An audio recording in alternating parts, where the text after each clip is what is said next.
Salut, c'est Jean-Marc. Aujourd'hui, je vais te donner quelques séances d'entraînement pour progresser. Attention au niveau des séances d'entraînement, on va commencer par dire pourquoi tu dois faire des séances de fractionnés. Déjà, courir de manière qualitative, ça va t'empêcher de toujours faire la même chose, de toujours faire de l'endurance. Et pour progresser, on le sait, les études scientifiques l'ont montré, tous les livres running, magazines running, te le disent souvent, pour progresser, il faut faire du fractionné, il faut faire de la variation d'allure. Alors, dans la méthode Rubik, que tu vas pouvoir découvrir, il y a un petit bouton en cliquant dessous pour la découvrir, nous avons déterminé 5 allures différentes, ça va de l'allure endurance à l'allure type VMA. Et pour cela, tu as besoin de faire un test VMA avant, ou d'avoir un test VMA de référence dans les moins de 6 mois, on va dire. C'est bien de le faire 2-3 fois par an, ce test de VMA. Surtout qu'on a un protocole test ultra rapide à faire et fiable surtout. Donc maintenant, je vais te donner des séances que tu peux réaliser de fractionner pour développer ta cylindrée, et pour t'aider donc à progresser. Alors tout d'abord, il y a le classique, le fameux 30-30. Les intensités sont assez élevées, on tourne aux alentours de 100 à 55% de ta VMA, et si tu fais en fréquence cardiaque, avec ta fréquence cardiaque maximale, parce que peut-être tu ne vas pas faire cette séance sur la piste, mais plutôt sur des chemins et tout cela, tu es là aussi aux alentours de 95 à 100% de ta VMA. Donc,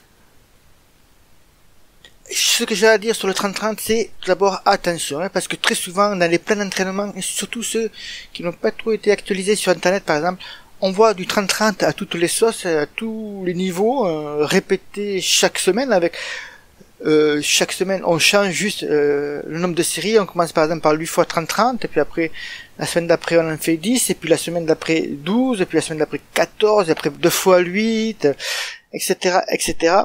Ce qu'il faut retenir, si elle se place dans tous les types de présentation, de programmation, tu l'as surtout en début de plan. Par exemple, lorsque tu recommences l'entraînement qualitatif, c'est-à-dire l'entraînement que tu vas faire du fractionné, pour te réhabituer, pour que ton corps se réhabitue facilement. Le 30-30 est un excellent exercice.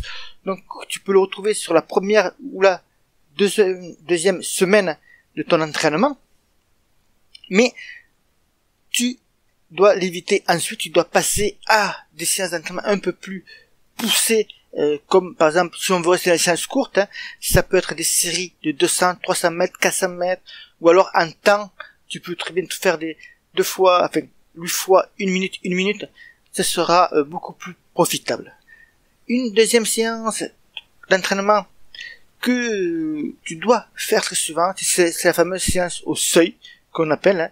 Alors là, aux alentours, tu vas être aux alentours, on va dire, de l'allure A3, A4 qui correspond dans notre programme mythique,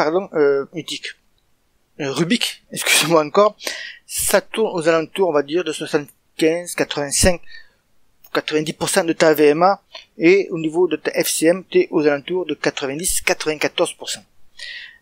Cette séance au seuil est très importante. Déjà, au niveau de la durée, on est plutôt sur des durées plus longues, plutôt que les séances courtes qu'on a vues précédemment, que je t'en ai parlé un petit peu. Par exemple, 3 fois 10 minutes au seuil, 3 fois 12 minutes, ou 3 fois 2 km, etc., ou 4 fois 800 ou 1000 mètres, par exemple, ça peut se faire encore à cette allure-là.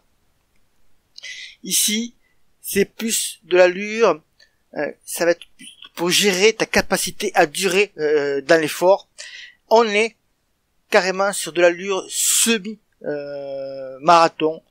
On y travaille aussi l'allure marathon. Et si tu fais de l'allure 10 km, donc là tu vas te rapprocher plus, bien sûr, 90% de ta VMA par exemple.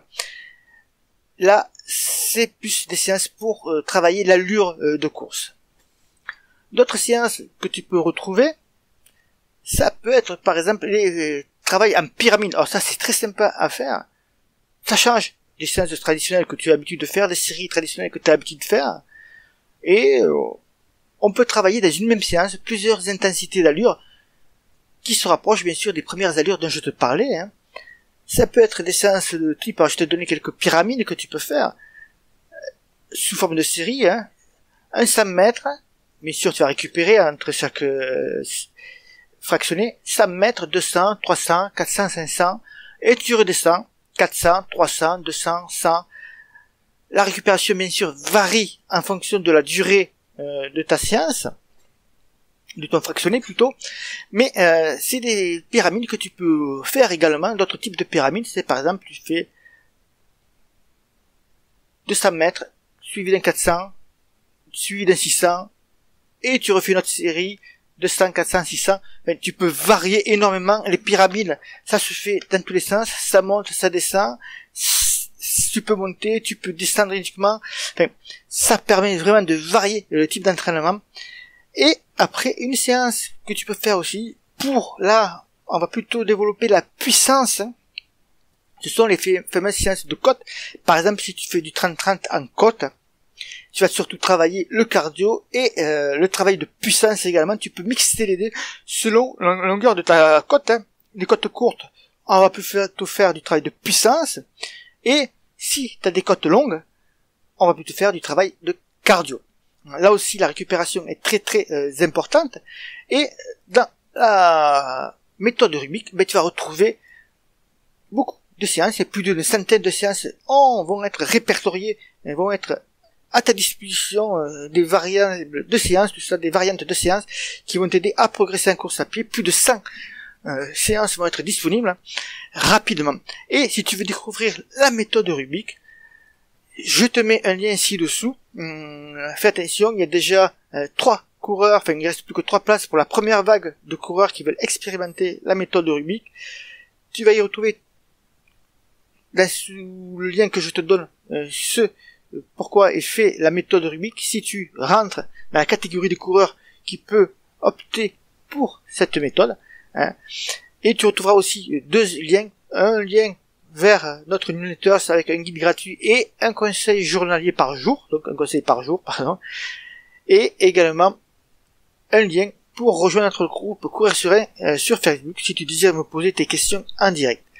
Voilà ce que j'avais à te dire autour des séances d'entraînement que tu peux développer pour progresser en course à pied. Bien sûr, il y en a beaucoup d'autres encore, mais celles-ci sont les premières que tu dois utiliser, que tu dois mettre en place rapidement dans ton entraînement. Si tu as des questions sur ces séances d'entraînement, tu peux le faire, j'y répondrai avec très grand plaisir. Ciao ciao, bon run!